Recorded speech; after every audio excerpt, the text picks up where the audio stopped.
yesterday twice to do the Torah portions, and I had no internet connection. I started them, and then my connection to YouTube didn't work. So Rusty was home anyway, because our schedule has just been wild over the past couple of weeks. We were sick for a few weeks, and then started moving our daughter, and they finally got moved. Their whole homestead moved over. Sunday was their last move over day. They're completely moved into their new home. But it has been a lot of work. And then Rusty had to go in Sunday. We helped him on Saturday. Rusty had to go to work on Sunday. They had an emergency, so he took yesterday off. And we rested because we haven't been taking our Sabbath rest. And boy, let me tell you, it is a necessity, and we are to guard the Sabbath for our own health. When you work on the Sabbath and you don't spend time resting and connecting with the Father,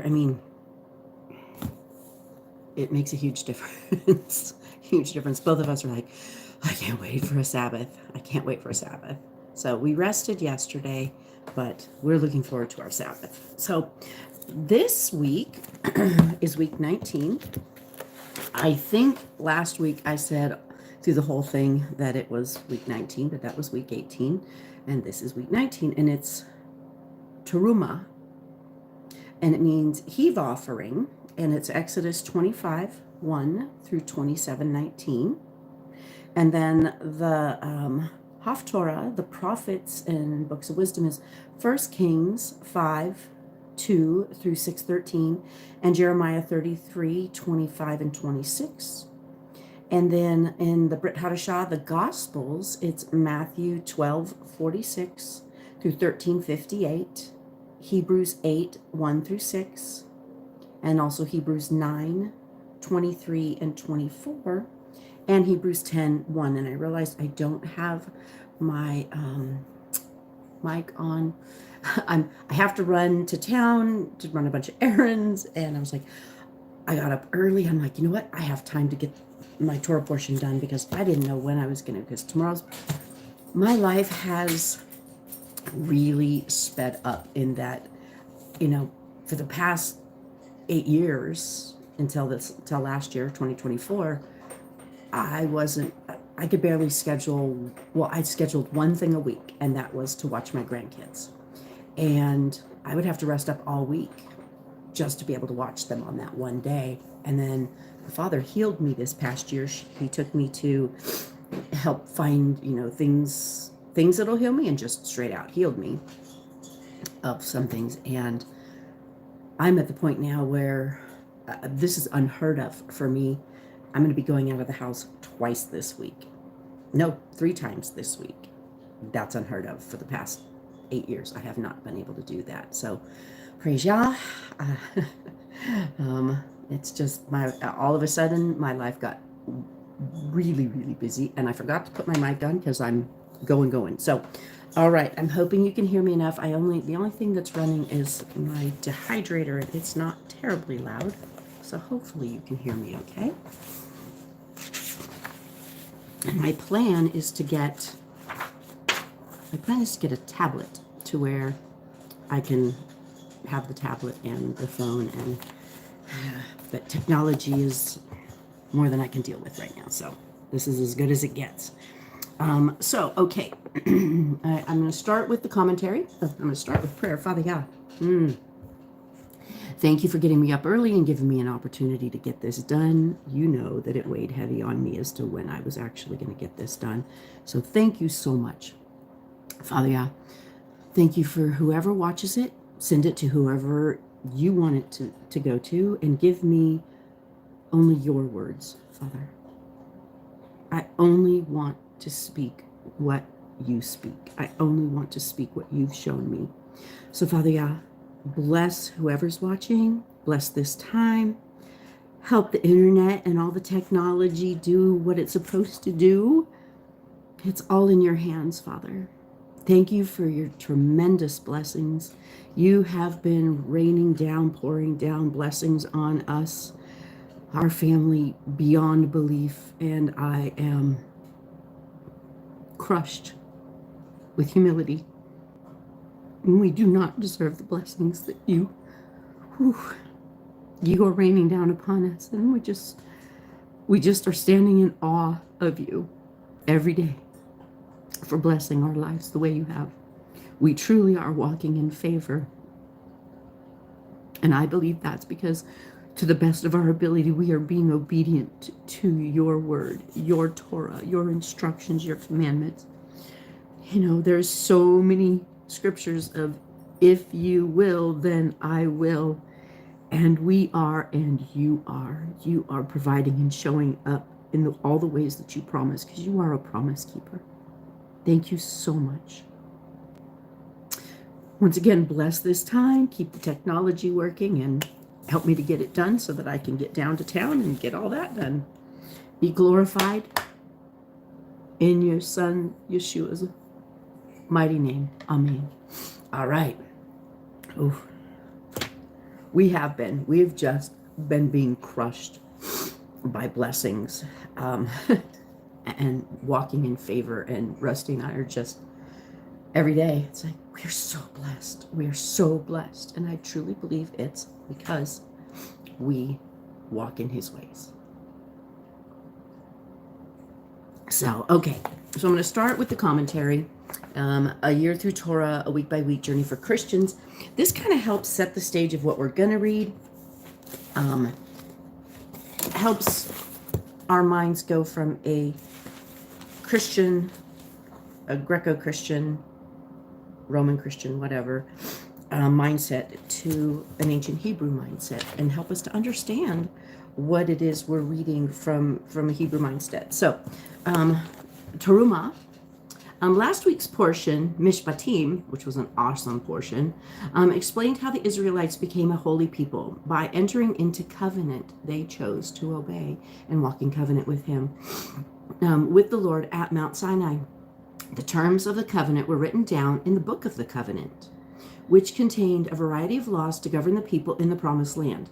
When the people agreed to obey the terms of the covenant, Moses took sacrificial blood and threw it on them, saying, "Behold, the blood of the covenant that the Lord has made with you in accordance with all of these words." Moses then reascended to the mount to receive 2 tablets of stone inscribed with the 10 commandments and to receive additional instructions from God. And so this week's portion opens up with the Lord saying to Moses, the Lord said to Moses, "Speak to the people of Israel that they take for me a contribution from every man whose heart moves him, and shall receive the contribution for me." And so this is not compulsory. This is completely whoever heart moves them is to give. And so Terumah, gonna have to excuse me. I have to run and grab a tissue real quick. I'll be right back.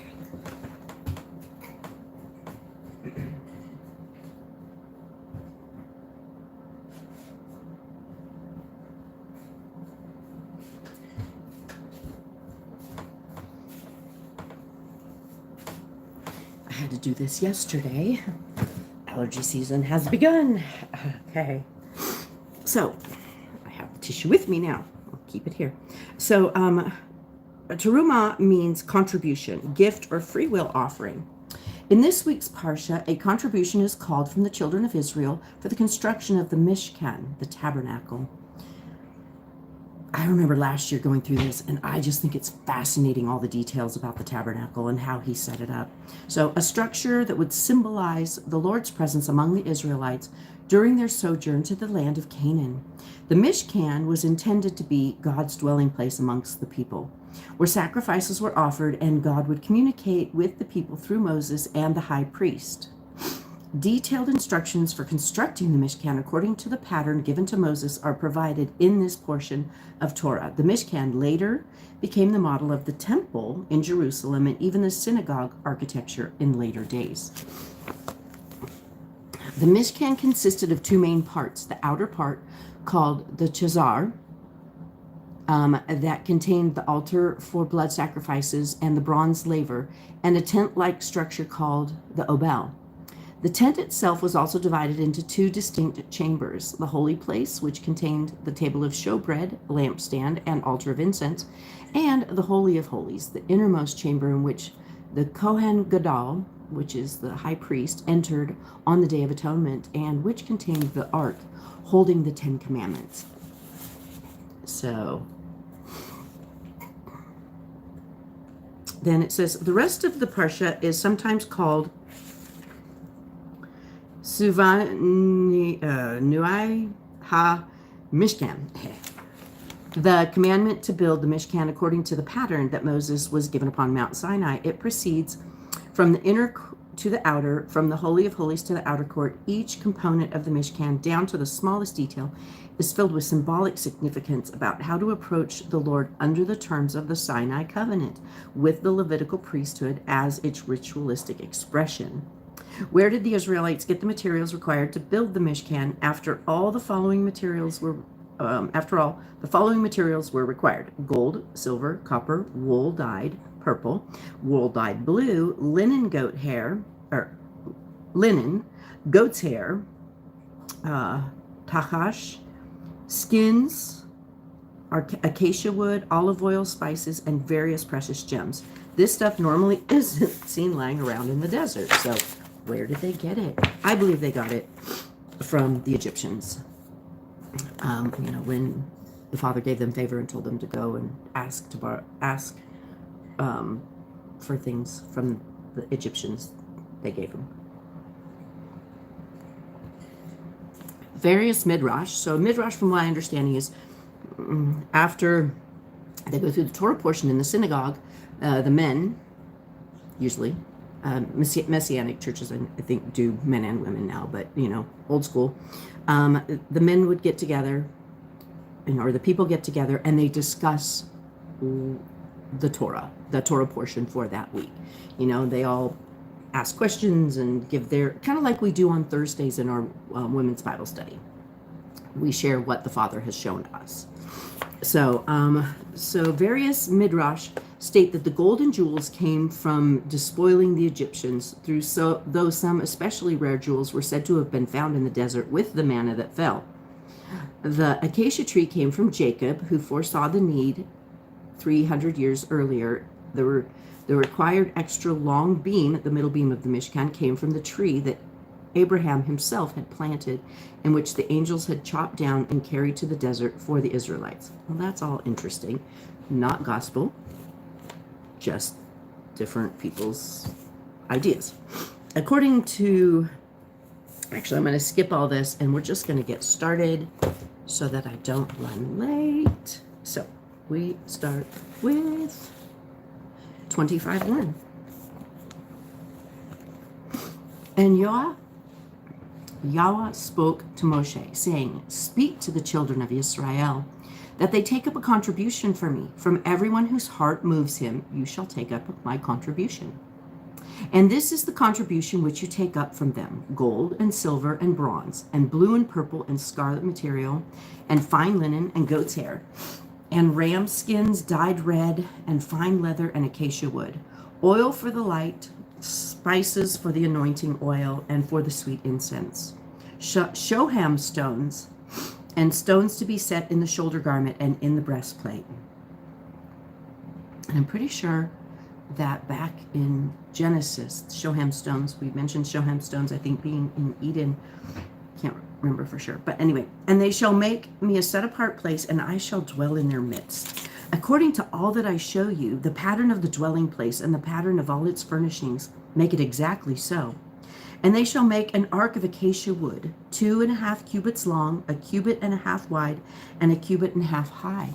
And you shall overlay it with clean gold, inside and outside, and you shall overlay it, and you shall make on it molding of gold all around. And you shall cast 4 rings of gold for it, and put them on the 4 corners, 2 rings on one side and 2 rings on the other. And you shall make poles of acacia wood and overlay them with gold, and shall put the poles into the rings on the side of the ark to lift up the ark by them. The poles are in the rings of the ark, and they are not taken from it. And into the ark you shall put the witness, which I gave you. So the 10 words, the tablets. And you shall make a lid of atonement of clean gold, 2.5 cubits long, and a cubit and a half wide. And you shall make 2 cherubim of gold, make them of beaten work, and at the two ends of the lid of atonement. And make 1 cherub at one end, and the other cherub at the other end. Make the cherubim from the lid of atonement at its 2 ends.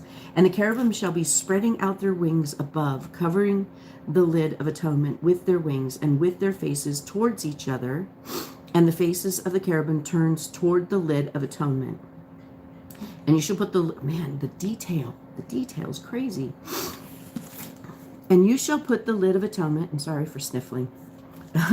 And you shall put the lid of atonement on top of the ark, and put the ark of the witness, and put into the ark the witness which I gave you. And I shall meet with you there. So this is where he's going to be meeting with Moses. Above the lid of atonement, from between the 2 cherubim, which are on the ark of the witness. And I shall speak to you all which I command you concerning the children of Israel. And you shall make a table of acacia wood, 2 cubits long, a cubit wide, and a cubit and a half high. And you shall overlay it with clean gold, and shall make a molding of gold all around it, and shall make it for it a rim of a handbreadth all around, and shall make a gold molding from the rim all around. And you shall make for it 4 rings of gold, and put the rings on the 4 corners that are at its 4 legs. The rings are close to the rim as holders for the poles to lift the table. And you shall make the poles of acacia wood, and overlay them with gold, and the table shall be lifted with them. And you shall make its dishes, and its ladles, and its jars, and its bowls for pouring. Make them of clean gold. And you shall put the showbread on the table before me continually. And you shall make a lampstand of clean gold, and a lampstand is made of beaten work. Its base and its shaft, its cups, its ornaments, knobs, and blossoms are all from it. And the menorah is just so fascinating. And they're doing in our Bible study group the creation gospel, and it talks a lot about the menorah and how it's beaten out of one piece of gold, the whole thing. And there's the one in the middle, and then the branches that come out from it. And the craftsmanship just amazes me. So 6 branches, okay, so here, 6 branches shall come out of its sides, 3 branches of the lampstand out of one side, and 3 branches out of the lampstand of the other side. And man, it's so tied to the 7 days of creation, our feasts. It's just, the Father is just so beautiful in how he weaves everything together.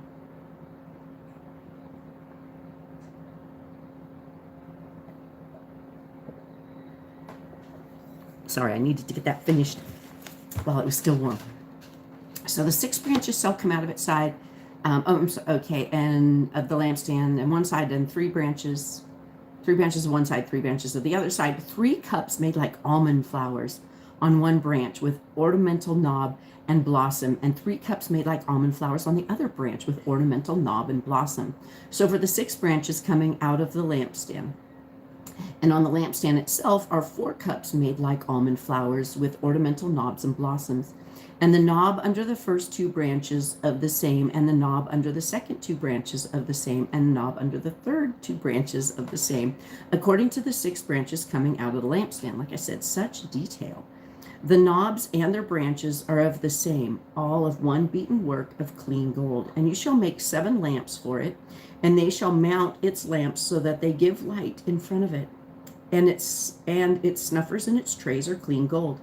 And it is made of a talent of clean gold with all these utensils. So see and do according to the pattern which was shown to you on the mountain. 26.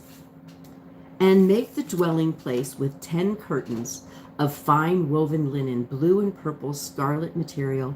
Make them with cherubim, the work of skilled workmanship. The length of each curtain is 28 cubits. Remember, cubits is like 17 to 19 inches. And the width of each curtain, 4 cubits, all of the curtains having one measure. 5 curtains are joined to each other, and 5 curtains are joined to each other. And you shall make loops of blue on the edge of the end curtain on one set, and do the same on the edge of the end curtain on the second set. Make 50 loops in the one curtain, and make 50 loops on the edge of the end curtain and of the second set of the loop set, the loops being opposite of each other. And you shall make 50 hooks of gold, and shall join the curtains together with the hooks in the dwelling place. So they have loops on them, and then gold hooks that hook them all together. I think it's fascinating how this is all built and built to set up and tear down and carry with them. I just think it's just fascinating. And you shall make curtains of goat's hair for a tent over the dwelling place. Make 11 curtains. And the length of each curtain is 30 cubits, and the width of each curtain 40 cubits, one measure to the 11 curtains. And you shall join the 5 curtains by themselves and the 6 curtains by themselves, and you shall double over the 6th curtain at the front of the tent. And you shall make 50 loops on the edge of the curtain that is outermost in one set, and 50 loops of the edge of the curtain on the second set. And you shall make 50 bronze hooks, and put the hooks into the loops, and join the tent together, and it shall be one. Ahad. Everything shall be one. And the overlapping part of the rest of the curtain of the tent, the half curtain that remains, shall hang over the back of the dwelling place, and a cubit on one side and a cubit on the other side of what remains of the length of the curtain of the tent is to hang over the sides of the dwelling place on this side and on that side to cover it. And you shall make a covering of ram skins dyed red for the tent, and a covering of fine leather above that. For the dwelling place you shall make boards of acacia wood standing up. So they're like this, 10 cubits in length of the board, a cubit and a half, so they're really long, and then a cubit and a half width of each board, so they're long and thin. 2 tenons on each board for binding one to another. Do the same for all the boards in the dwelling place. And you shall make the boards of the dwelling place 20 boards for the south side, and 40 sockets of silver under the 20 boards, so like little things to put them in, like little stands. Each of the board for its 2 tenons. And for the second side of the dwelling place on the north side, 20 boards. And there are 40 sockets of silver, 2 sockets under each of the boards. So they'd be, the sockets under the boards for them to sit in, from what I understand. If you know something different, let me know. I'm trying to, I've always had a challenge picturing putting it all together. So I've done a lot of research and reading and videos and stuff to get that picture, because my brain, and especially like in Ezekiel and Daniel and Revelation, where they're talking about all the different creatures and beasts with wheels and eyes and things, my brain just can't even take it from the word and make a picture out of it. So, but anyway. So for the extreme parts of the dwelling place westward, make 6 boards, and make 2 boards for the 2 back corners of the dwelling place, and they are doubled beneath and similarly that they are complete to the top to the one ring. So it is from both of them. They are for the 2 corners. So they kind of, and they shall be 8 boards, and their sockets of silver 16 sockets, 2 sockets under one board, and 2 sockets under the other board. And you shall make bars of acacia wood, 5 for the boards, and 1 on one side of the dwelling place. The 5 bars for the boards on the other side of the dwelling place, and 5 bars for the boards on the side of the dwelling. 5 bars for the boards on the side of the dwelling place for the extreme parts of the westward, with the middle bar in the midst of the boards, going through from the end to end, and overlay the boards with gold, and make their rings of gold as holders for the bars, and overlay the bars. So what I understand, so they're like this, and they put rings on each board, and then they run a pole through it so that they actually, and then they've got the silver sockets that they set down into. So that keeps them upright and it keeps them together.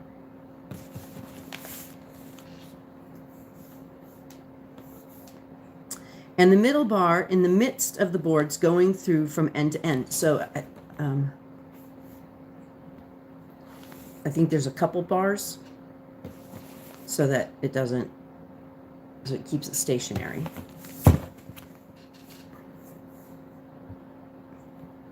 And overlay the boards with gold, and make their rings of gold in the holders for the bars, and overlay the bars with gold. And you shall rise up the dwelling place according to its pattern which you were shown on the mountain. And you shall make a veil of blue, purple, and scarlet material, a fine woven linen, the work of skilled workmen, made with cherubim, angels. And you shall put it on the 4 columns of acacia wood overlaid with gold, their hooks of gold upon 4 sockets of silver. And you shall hang the veil from the hooks, and shall bring the ark of the witness there behind the veil. And the veil shall make a separation for you between the set apart and the most set apart place. And you shall put the lid of atonement upon the ark of the witness in the midst of the set apart place. And you shall set the table outside the veil, and the lampstand opposite the table on the side of the dwelling place towards the south, and put the table on the north side. So they've got the Holy of Holies, that's where it started, with the Ark of the Covenant, and the laver. No, what is that out there? Ah, darn it. See, I study, but then I don't remember. The table of showbread, but that's, I think, I'll have to get my book out again with with the pictures of what all goes. I mean, we go through this here. Ah, sorry. Now, where did I leave off?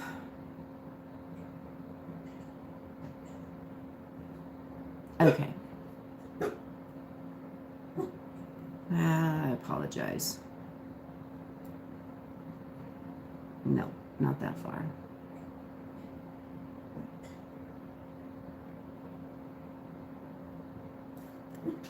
Oh, darn it. Okay, make a veil of blue and purple and scarlet material and fine woven linen, the work of skilled workmen, made with cherubim. And you shall put it on the 4 columns of acacia wood overlaid with gold, their hooks of gold upon 4 sockets of silver. And you shall hang the veil from the hooks, and shall bring the ark of the witness there behind the veil. And the veil shall make a separation. So just the ark's in there. The veil shall make a separation between the set apart and the most set apart place, the holy and the most holy. And you shall put the lid of atonement on the ark of witness in the most set apart place. And you shall set the table outside the veil. Here we go. You shall set the table outside the veil, and the lampstand opposite of the table. So then there's the table of showbread, where they put the 12 pieces of bread every day, and then the lampstand that shows onto the table of showbread toward the south, and put the table on the north side. And you shall make a covering for the door of the tent of blue and purple and scarlet material and fine woven linen, made by a weaver. And you shall make for the covering 5 columns of acacia wood, and overlay them with gold, their hooks of gold, and you shall cast 5 sockets of bronze for them.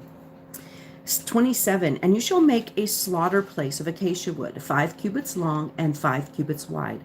The slaughter place is square, and its height 3 cubits. And you shall make its horns on its 4 corners. Its horns are of the same, and you shall overlay it with bronze. And you shall make its pots to receive its ashes, and its shovels, and its basins, and its forks, and its fire holders. Make all its utensils of bronze. And you shall make a grating for it, a bronze network that shall make on the network 4 bronze rings at its 4 corners. So from what I understand, it's a box with horns on it. It has a grate, and that's where they actually do the slaughtering, the killing. And the grate, so I guess so that the blood goes down, and then it goes into where it's supposed to go. So let's see here what it says. And shall put it under the rim of the slaughter place beneath, so that the network is halfway up the slaughter place. So there's the grates halfway between.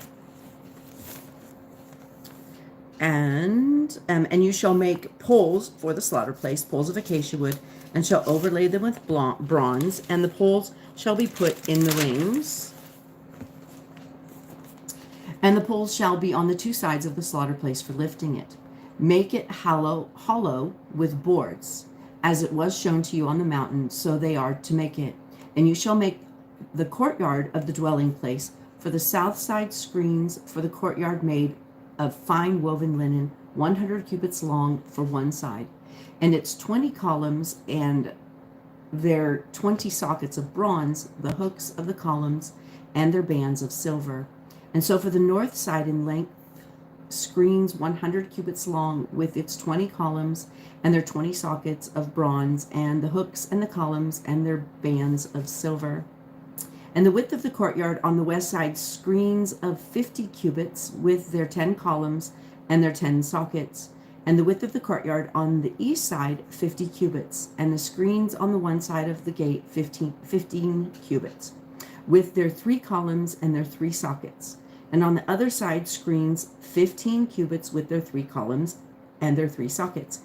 And for the gate of the courtyard, a covering 20 cubits long of blue and purple and scarlet material and fine woven linen made by a weaver, 4 columns, 4 sockets. All the columns around the courtyard have bands of silver, their hooks, silver, and their sockets, bronze. The length of the courtyard is 100 cubits, and the width 50 by 50, and the height 5 cubits, woven of fine linen thread, and its sockets of bronze. All the utensils of the dwelling place for all its service, and all its pegs, and all the pegs of the courtyard are bronze. And I realized that, let me put my marker in, and that was the end, but in the back of my Bible, they have a picture of all the things. So here's the tabernacle.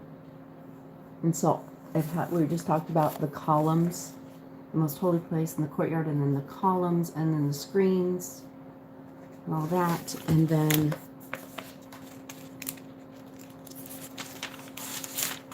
the menorah and the table of showbread,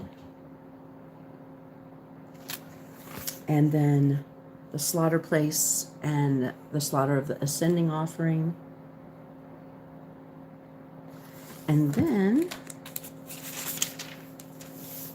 the bronze basin and the ark of the witness, the ark of the covenant, the witness. So, all right, next is our half Torah.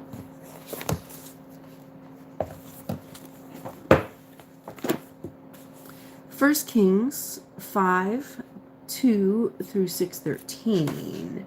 First Kings 5:2 through 6:13. Okay. And Shalom, which is Solomon, sent to Hiram, saying, "You know my father David was unable to build a house for the name of Yahweh, his Elohim, because of the battles which were all around him, until Yahweh put them under the soles of his feet.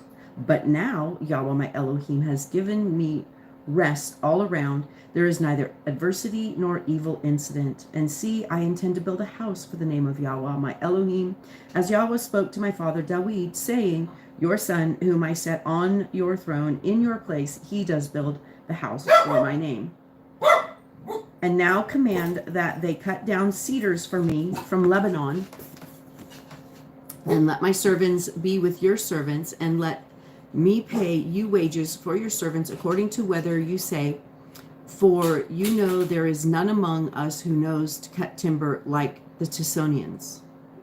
And it came to be, when Hiram heard the word of Solomon, that he rejoiced greatly and said, "Blessed be Yahweh this day, for he has given David a wise son over this great people." And Hiram sent to Solomon, saying, "I have heard that which you have sent me. Let me do all that you desire concerning the cedar and the cypress logs.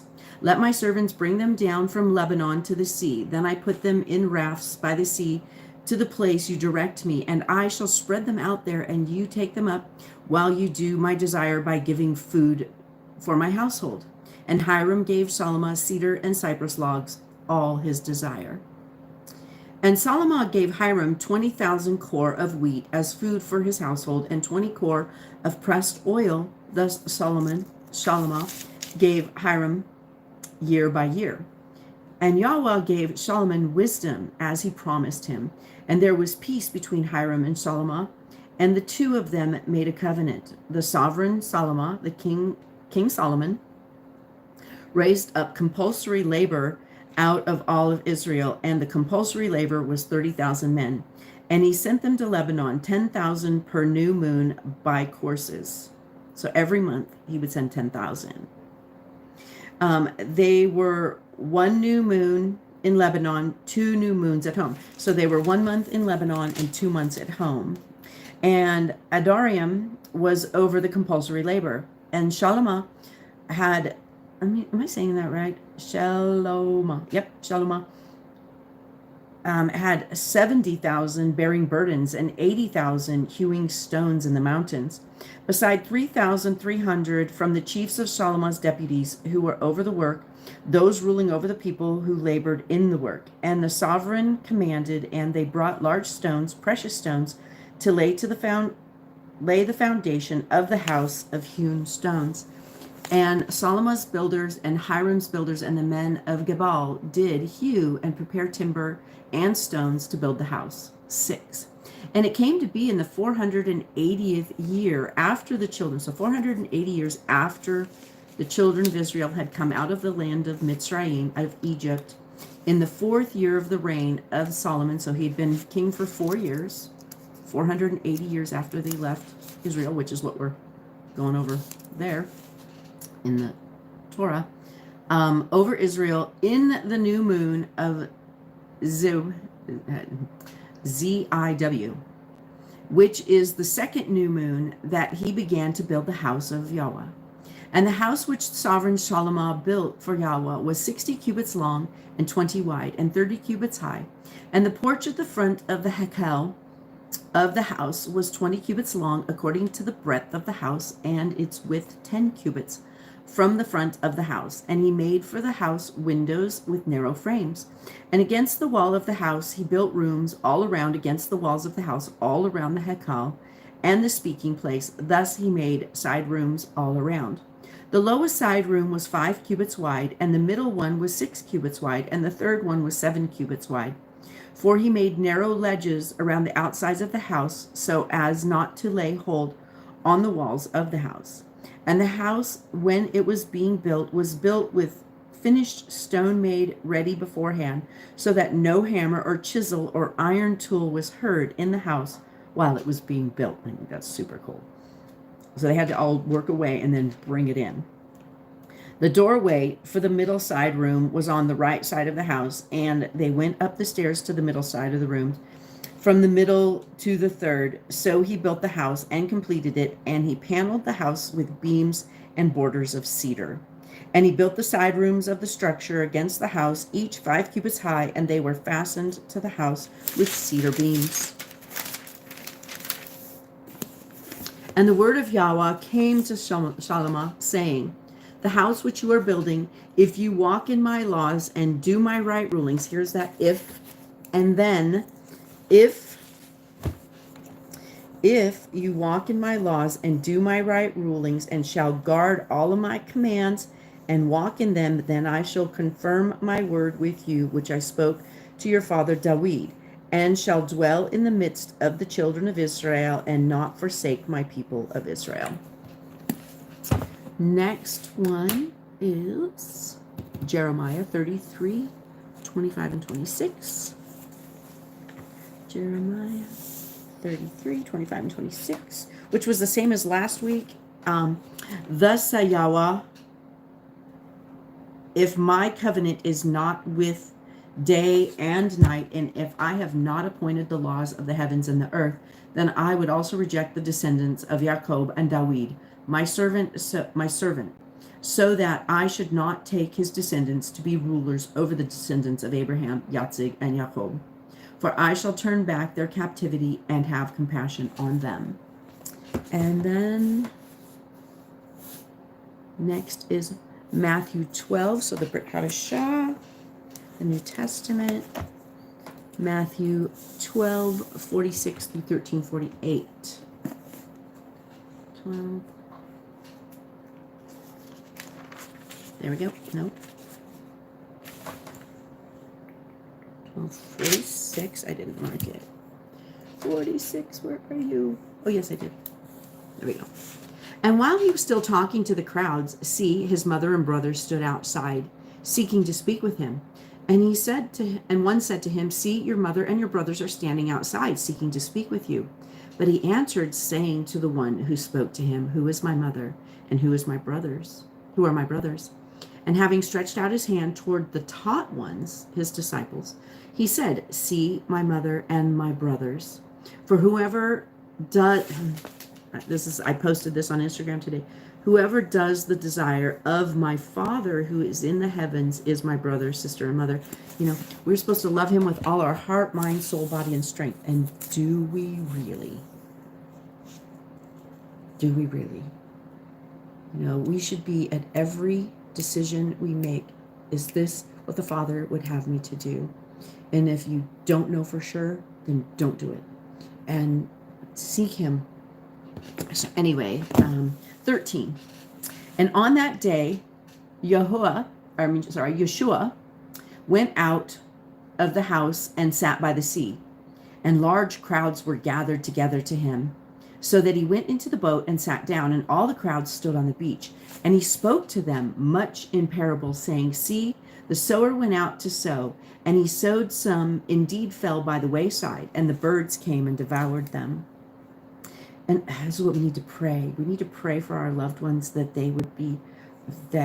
he would make them have healthy soil that receives his seed and lets it grow. Indeed, some fell by the wayside, and the birds came and devoured them. And others fell on rocky places where they did not have much soil, and immediately they sprang up, but they had no depth of soil. But then the sun was up, and they were scorched because they had no root. They withered. And the others fell among the thorns, and the thorns came up and choked them. And others fell on good soil, and the yielded a crop, some 100-fold, some 60, some 30. Who has ears to hear, let him hear. And the taught ones came and said to him, why do you speak to them in parables? And he answering said to them, because it has been given to you to know the secrets of the reign of heavens, but to them it has not been given. For whoever possesses, to him more shall be given, and he shall have overflowingly. But whoever does not possess, even that he possesses shall be taken away from him. Because of this I speak to them in parables, because seeing that they do not see, and hearing they do not hear, nor do they understand. And in them the prophecy of Joshua,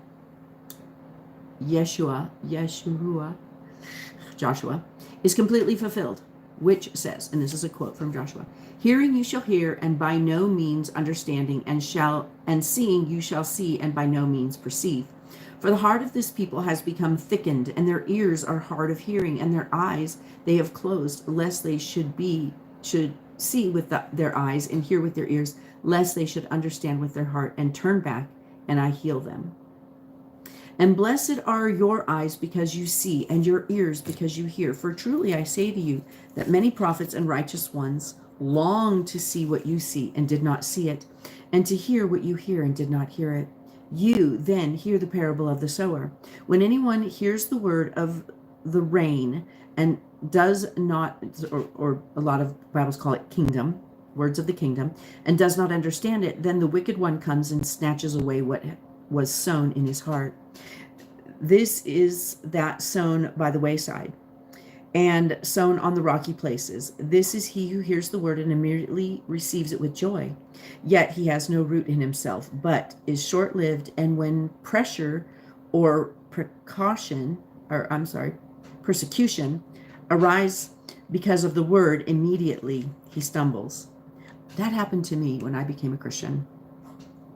I was so on fire, and I was reading my King James Bible and just devouring it and trying to live it. And then someone very close to me told me I was too heavenly minded to be any earthly good. And that was the beginning of me not taking it as just kind of backing off and not loving him with my whole mind, body, soul, spirit, strength, everything. And that led me down some really bad roads for the next 40 years. But I learned a lot, gained a lot of wisdom. Okay, yet, and that sown among the thorns is he who hears the word, and the worry of this age and the deceit and riches choke the word, and it becomes fruitless. And that sown on good soil is he who hears the word and understands it, who indeed bears fruit and yields, some 100-fold, and some 60, and some 30. Another parable he put before them, saying, the rain of the heavens has become like a man who has sown good seed in his field. So a lot of times rain in in other Bibles, it's the kingdom. The kingdom of the heaven has become like a man and who sowed good seed in his field. But while the man slept, his enemy sowed darnel, which is tares, among the wheat, and went away. And when the blade sprouted and bore fruit, then the darnel also appeared. And the servants of the master of the house came and said, Master, did you not sow good seed in your field? From where then does it have the darnel? And he said to them, a man, an enemy, did this. Enemy has done this. He's done this we have tares among us, those who look like they follow him, but in their hearts they do not. And the servant said to him, do you wish then that we go and gather them up? But he said, no, lest you gather up the darnel, you also uproot the wheat with them. Let both grow together until the harvest. And at the time of the harvest, I shall say to the reapers, first gather the darnel, bind them in bundles and burn them, but gather the wheat into my granary. Another parable he put before them, saying, the rain of heaven is like a mustard seed, which a man took and sowed in his field, which indeed is less than all the seeds, but when it is grown, it is greater than the plants and becomes a tree, so that the birds of the heaven come to dwell in its branches. And that's actually a quote from several, I need to, they're in Hebrew, so I don't, Daniel 4:12 is one of them. Another parable he spoke to them, the rain of the heavens is like leaven, which a woman took and hid in 3 measures of meal until all was leavened. Yeshua said to all this to the crowds in parables, and he did not speak to them without a parable, so that what was spoken by the prophet might be fulfilled, saying, I shall open my mouth in parables, I shall pour forth that what has been hidden from the foundations of the world. And that, what is TEH? I should know this, but I don't yet. TEH is, come on. TEH is Psalms. So that was from Psalms 78:2. Then, having sent the crowds away, Yeshua went into the house, and his taught ones came to him, saying, explain to us the parable of the darnel in the field. And he answering said to them, he who is sowing the good seed is the son of Adam, and the field is the world. And the good seed, these are the sons of the reign of the kingdom, but the darnel are the sons of the wicked one. And the enemy who sowed them is the devil, and the harvest is the end of the age. I believe this is our time now. The harvest is coming, and the tares are you're definitely starting to be able to see between the wheat and the tares. The son of Adam shall send out his messengers and shall gather out of his reign all the stumbling blocks and those doing lawlessness.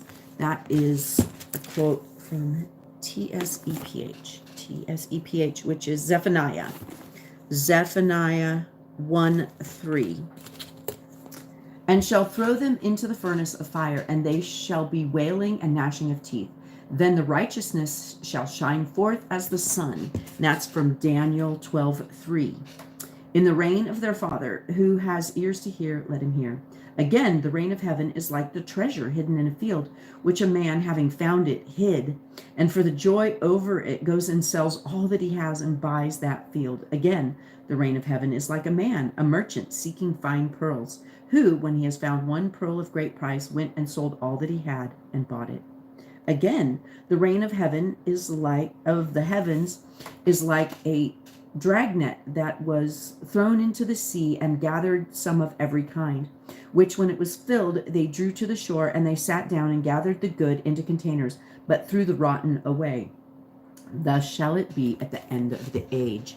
The messengers shall come forth and separate the wicked out of the midst of the righteous, and shall throw them into the furnace of fire. There shall be wailing and gnashing of teeth. Yeshua said to them, have you understood all of this? And they said, yes, Master. And he said to them, therefore, every scholar taught in the reign of heavens is like a householder who brings out his treasure matters renewed and old. And it came to be when Yeshua had ended these parables that he left there. And when he had come to his own country, he taught them in the congregation, so in the synagogues. And so they were astonished and said, where did this one get this wisdom and miracles? Is this not the son of a carpenter? Is not his mother called Miriam? And his brother Jacob and Joseph and Shimeon and Yehuda? And his sisters, are they not all of us, all with us? Where did this one get all of this? And they stumbled at him. But Yeshua said to them, a prophet is not unappreciated except in his own country and his own house, and he did not do many miracles there because of their unbelief. So I'm going to go ahead and stop there. I would suggest that you continue reading on Hebrews 8, 1 through 6. 9, 23, and 24. You know what? I can read those really fast because they're small. And I've got them marked. Hebrews 8, 1 through 6. There we go. 1 through 6. Now, the summary of what we are saying is, we have such a high priest who is seated at the right hand throne of the greatness in the heavens, and who serves in the set apart place, and of the true tent which Yahweh set up, and not man. For every high priest is appointed to offer both gifts and slaughters. So it was also necessary for this one, Yeshua, to have somewhat to offer. For if indeed he was on earth, he would not be a priest, since there are priests who offer gifts according to the Torah, who serve a copy and shadow of the heavenly. And Moshe was warned when he was about to make the tent, for he said, see that you make all according to the pattern shown you on the mountain. But now he has obtained a more excellent service, inasmuch as he is also mediator of a better covenant, which was constituted on their promises, on better promises. And then 9, 23, and 24. 9.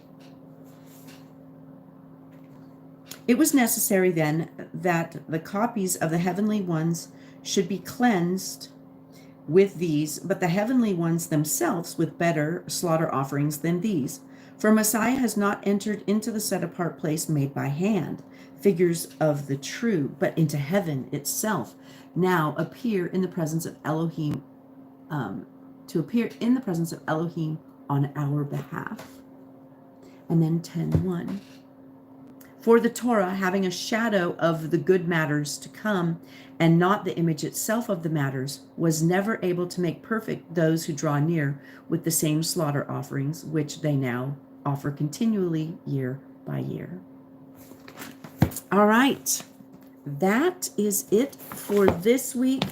I appreciate those that are following along and being patient with my crazy schedule. I've put it into the Father's hands. This is what's happening, and I just, like I said, I appreciate those of you that are being patient with it. And my goal, y'all willing, and I may have to set a whole new schedule with the way things are now, since He has made my life a lot busier. So if you are interested in joining our women's Bible study, let me know and I can get you the information. We have a call.